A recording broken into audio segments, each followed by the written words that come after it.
Hi, welcome back to Genius Lounge. I'm your host, Matt Troutman. Let's do a quick overview of the buttons on your iPhone. Dead center on the face of your phone at the very bottom is your home button.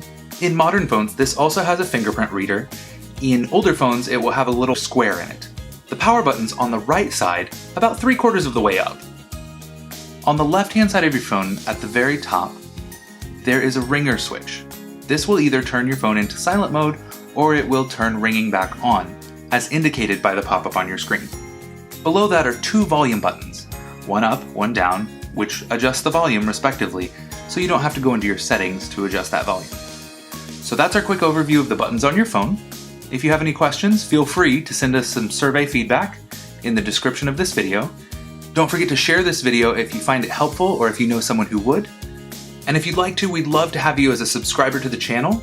Just click the red subscribe button, and then after you click that, there will be a little bell. Go ahead and click on that, and you'll get notifications each time we post a new video. I'm Matt Troutman. We'll see you next time on Genius Lounge.